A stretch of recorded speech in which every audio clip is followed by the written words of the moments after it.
Sometimes, guys, you wonder, how far do I go with it?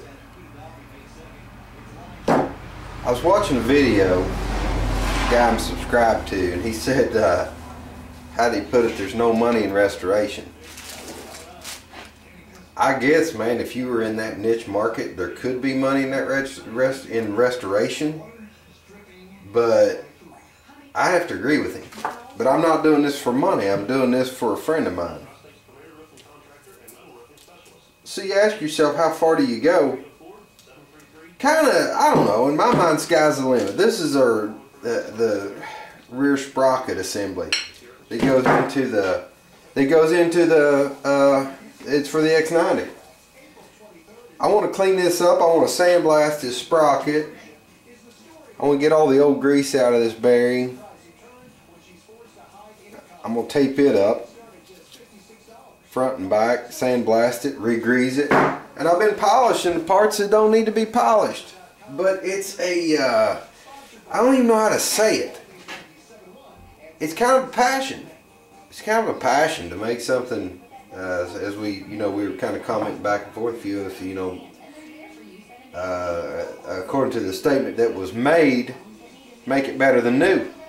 Well, I think a lot of you guys would understand that. Now, if it was for money, I wouldn't have the freedom to do all this. Let's look at the wheels.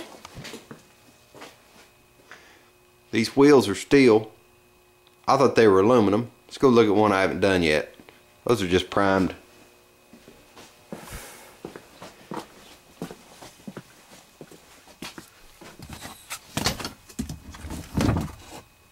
I assumed that was an aluminum wheel. It's a steel wheel. This is aluminum. It's all oxidized and everything.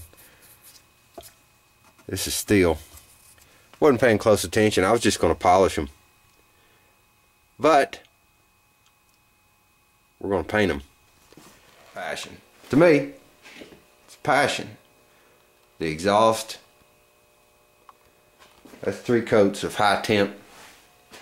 They say that takes 1200 degrees to cure. That's interesting. At any rate, that's where it's at. I'm going to clean on this. We'll pop back in. Maybe we'll chat some more. California. That's for you, Kenny. Keep at it, buddy. Love your videos. Passion, purpose, insanity. I don't know. Here's where we're at. Brake lever for the rear drum. These wheels, I think that's the way I'm going to go. The owner likes it. Just painted them. Yeah. Here's where we're at with the rest of the rear wheel assembly. There's the cog adapter. Rear drum. There's our retainers. And the chain. I have cleaned on that chain every link of it. It was, you could imagine. You could imagine.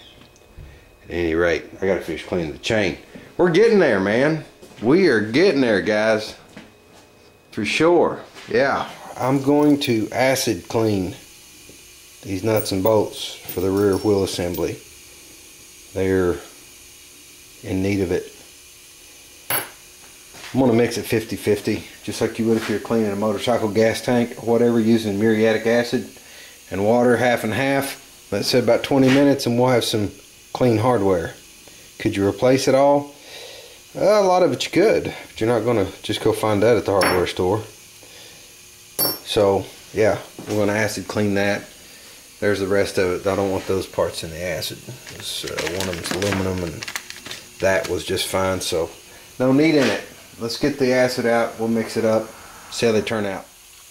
Acid is doing its thing.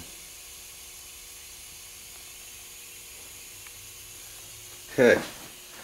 We'll leave them in there for a few minutes. Starts working immediately. I'm not standing over top of that breathing those fumes. They're pretty stout. But you can see rust coming off of it already. Alright, gang, just for clarity, I'm going to back up and kind of show the process from start to finish. These are the bolts for the shocks. what I've done, I've cleaned them up in solvent. I'm going to take them in this rag, get the air hose here. I'm going to blow the majority of the solvent off of them. I don't need the solvent and the acid doing whatever it could do together. I don't know what, I'm not a chemist. That might be dangerous. This bolt, or this washer, looks like it's seized, rusted to that shock bolt. I'll get that off of there in just a minute. But what I did with this process is, after I get these out of the parts cleaner, I blew them all off, mixed my acid, and I had them in a cup. I just kind of tilted them, let them roll in there so you don't have acid splashing everywhere. These have been in the acid for about 20 minutes, and I think they're about done.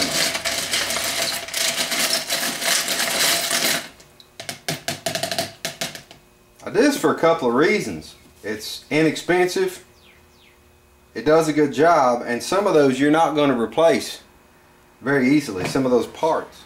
Let's get the, I'm going to get the acid off of these. I'm just going to pour the acid off into this other cup. I'm going to rinse them really, really well with water. After I do that, after I'm sure I've got the acid off of them, I'm going to dry them off. I'm going to put them in a baggie, and I'm going to coat them with oil. None of those need, you know, none of them need painted. Let's take a peek at what the results look like.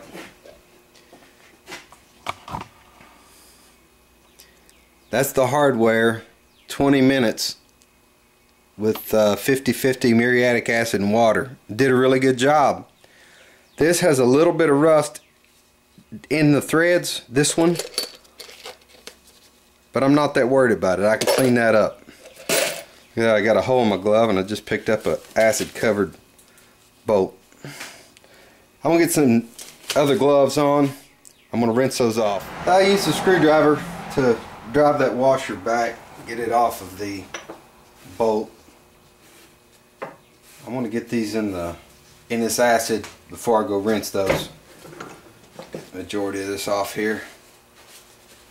This acid really, when you first put these in there, it really lights up. It's does a good job. I don't know if you can see this or not. Let's see if we can get a good shot. Let's see, I don't know if you can see that or not. It really lights it up. It settles down a little bit in a second or two after it's been in there. Okay, I'm gonna go rinse those and let these do the thing. I'm gonna go ahead and see if I can get the moisture driven off of these. I'll have to change my towel, and then I'm gonna put these in a baggie like I said and add a little oil to it to keep them from rusting until we're ready to use them. To replace all this hardware, you'd be looking at some money and so much that you couldn't find, you know. Not many guys are willing to take a parts bike and just sell you that off of it unless there's nothing much left of it. Gang, this is my just side trip here. One of the most difficult things about this restoration, and any restoration, is organization. Trying to keep all the nuts and bolts separated. This says rear wheel. It's got my axle and so on and so forth in it. If I had all these parts loose, it'd be a nightmare when I went to put this bike back together.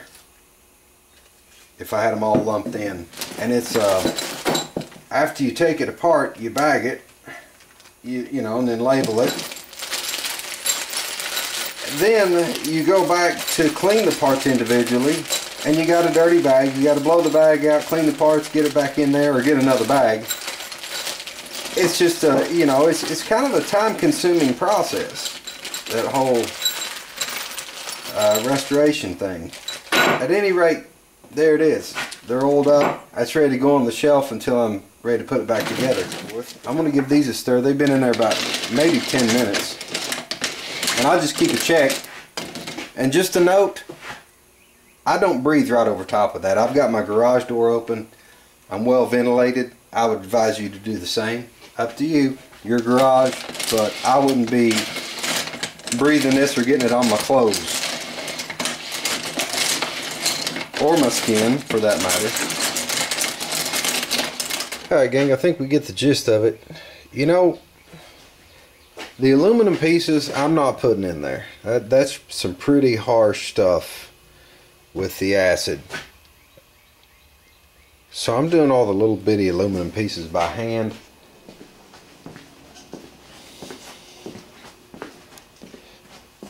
Here's where the process is.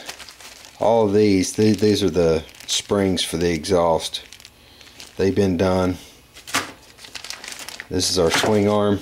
It has a knurled, spiraled center in it to move grease. Everything cleaned up really good. Really good. This is all the rear wheel hardware. Now that piece was aluminum. I didn't put it in there. And that piece was aluminum, but you can see it does a really good job. A really good job. Now these eyelets for the chain adjuster, I'm going to paint these when I'm ready. Just tape off the threads and shoot them with some silver paint. But it does a good job. I think we're done with this video. You know, it's really to say any more about it would be, I guess, boring. But that's the deal.